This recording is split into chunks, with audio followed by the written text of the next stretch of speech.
How's it going? I haven't done my yearly upload yet, so I thought today I'd bless the 5 people who still remember this channel with another video. I'm just a small bit late with this review, but as I grow up, I'm starting to realize it's a little hard to quickly beat a game that takes over 75 hours to complete, especially when you have college and work and friends and...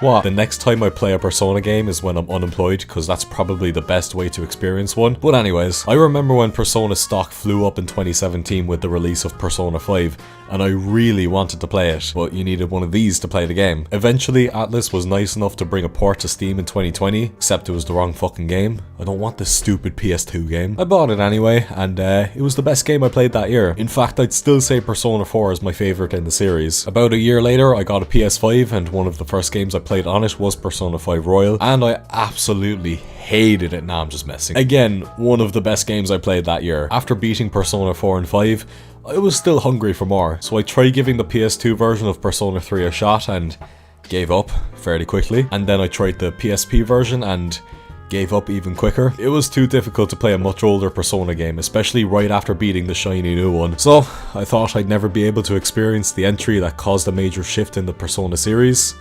However, due to heavy demand from fans, Atlus decided to remake Persona 3 and officially announced it only last year. A developer leaving an announcement late, so fans don't have to wait 5 years for the actual game. I wish we saw this more. Of course, I was delighted. Finally, I can play the most influential Persona game without being held back by the old PS2 engine. So I bought the game, eventually beat it, and I really liked the game. I'm happy I beat it, but I'm not itching to go back and play another Persona game like before. Let's talk about the good stuff before I complain about pointless things. And spoilers, obviously.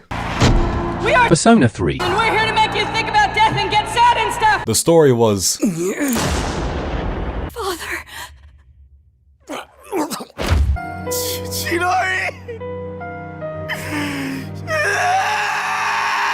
a little bit sad, I guess. I could not believe how depressing the story got at some points. The other games played it very safe with the sad moments. It plays out similarly enough to the others, but delves way deeper in terms of its writing. Life is the common theme here, and a lot of moments might even make the player think about their life. Questions like, what is the purpose in life, and is committing battery on the elderly really that bad? There's a lot of secrets, mysteries, and drama to unravel that keeps you pulled in and wanting to reach that next major moment in the story. The cast has the usual archetypes. You have the bro, the girl bro, the bossy girl, the unconventional bro, the animal, the quiet girl, the one you hope dies in the story, and so on. All of these characters normally act the same and go through similar issues, but it's a lot more heavy hitting in this game. Everyone has a genuine purpose in the team, which was refreshing to see, because some characters in Persona 5 just felt like they were there to make up numbers. There's actual tension among some characters, which shows a different side to these general archetypes. Let's use Junpei as an example. The bro in the other games is your best friend. They always have your back and your utmost respect. Sometimes they even see you as more than a best friend. Yosuke and Ryuji never had a problem with the main character and are basically the second in command. Junpei, on the other hand, he is good friends with you, but he actually challenges your leadership due to the fact that he's only good at fighting shadows but can't even say he's the best at it. Seeing someone openly jealous about the main character was a nice change of pace. No one ever calls you out or preys on your downfall. To have a real hater in your group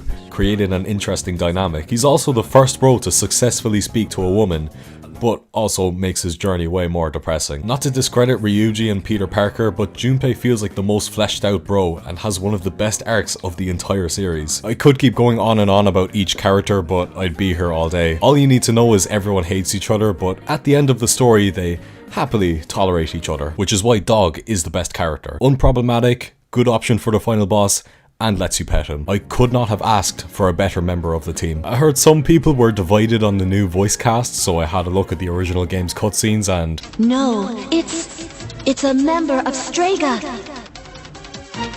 That's not good. Yeah, I think I prefer the new cast. I really liked the villains as well. I almost felt a little bit bad for Strega as I learned more about the history of Tartarus in the shadows. But Albino Jesus still killed Aragaki and almost killed Junpei, so I won't show him too much sympathy. Chidori's Romeo and Juliet situation with Junpei was sweet, but also really sad. Moving on though, Jin was one of the characters of all time. And then there's Ryoji. When he first appeared in the story, I thought, ah yeah, that's the final boss. He's gonna be all friendly at the start and then evil a month later. What a load of fucking shite. But he was actually quite respectful about his evil plan. I mean, yeah, he's gonna end the world and there's nothing we can do about it, but at least he told us in a kind manner. Ryoji alongside Strega might be my second favourite villains of the series. No one's taken first place from Adolf. And then there's Ikutsuki. Just why was he in the story? Someone sat down and wrote this character to make bad jokes, become a twist villain, kill the governor, and then fall off the building. And that's it. Don't think anything would have changed if he wasn't in the story.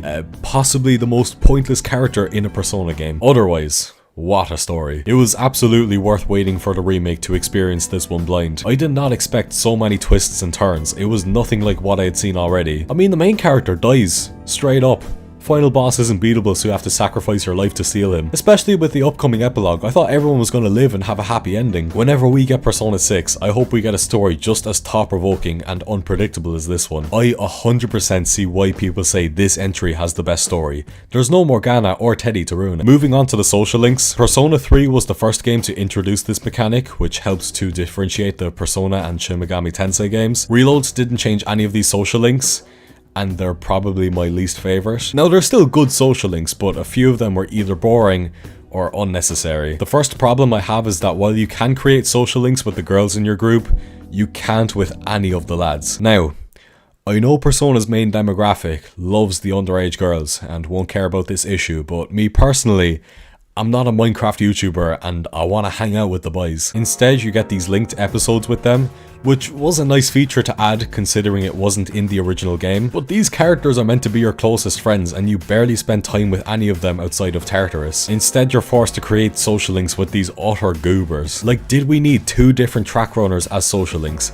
Akihiko could have been one of these people instead. And why am I hanging out with a French lad and Scott the Woz instead of my supposed best friend? Regardless, the ones we have are mostly good. Some people might find a monk in the club a little strange, but this is your average night out in County Louth. While doing the social links, I also realised how similar they were to the social links in the other games. Like how Mitsuru's social link begins with her revealing that she's never visited places like the local burger joint or the theatre. Huh. That's exactly how Makoto's social link begins as well. Later on in Mitsuru's social link, we learn that she's being forced into an arranged marriage to benefit her family's company. Atlus may have gotten away with retelling social links in the past, but I swear to God, if they pull this shit in Persona 6. Other than that, you can explore Iwatodai City, which feels a little barren. I kinda wish they added more areas in this remake, but I guess they wanted to keep it as faithful as possible. But when you're not playing online games with your teacher, you're in the core part of the game, Tartarus. In the latter entries, they've slowly moved away from randomly generated dungeons to create uniquely designed levels. So going back to a dungeon like Tartarus, I'm not the biggest fan of Tartarus. Every in-game month is just dragging yourself through 20 to 30 floors of Tartarus, fighting the mini-bosses in between, and farming golden hands so that you're at the right level for the next full moon. Every now and again the place changes aesthetically, but it's generally the same thing for 264 floors. It felt like an utter chore to play this sometimes. I really hope Atlus completely drops these auto-generated dungeons and puts a complete focus on their diverse palaces. Thankfully, the gameplay is still as good as it always was. Usually I'm half asleep after 2 turn-based fights, but Persona always keeps them quick and fast-paced. Moves like all-out attacks and theurgies encourage using your strongest attacks and keep you engaged in the fight, rather than pressing the same button over and over, as is the case in most turn-based RPGs. And of course, as a Pokemon fan, collecting, fusing and building the best collection of Personas is one of my favourite things to do in the game. I can't fault Atlus at all, they've absolutely nailed the combat at this rate. Strega playing exactly how you play and Nick switching between Arcanas were some of my favourite bosses. I did not do the Reaper because I am a pussy, but maybe one day I'll give it a go. So, why am I not itching for another Persona game straight away? Well, obviously I'm going to be looking forward to the next game in the series. I'm not saying I hate Persona altogether, but I think it's the social simulation that's starting to wear on me a little bit. Tartarus was definitely a factor as well, but at least I know that's not going to come back. The other side of the game is feeling a little repetitive. Almost every day was working on a social link and then performing an activity to boost a social stat. It was also the case in Persona 4 and 5. I didn't really mind this cycle when I first started the series because it's fresh and new, but listening to Scott the Woz yapping and eating the 20th Wild Duck burger in a row gets a little bit mind-numbing. I don't have any suggestions on how to improve the social simulation because I'm too lazy to think hard, but I hope Atlus can figure something out. And just a little criticism of the story. Every single entry has the exact same events. There's always a beach episode, there's always a school trip episode, there's always a moment of wondering how these people are friends episode. Atlus, you can keep the beach episodes for that demographic, but please, make the next group do something original for once. In conclusion, Persona 3 Reload is a good game.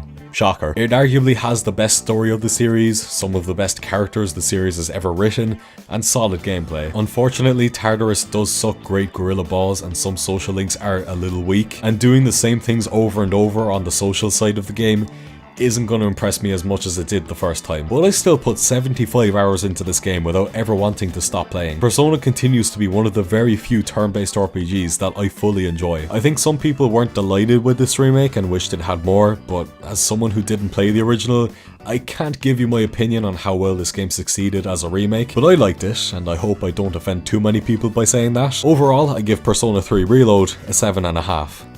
And before anyone asks, the dog is my favourite waifu.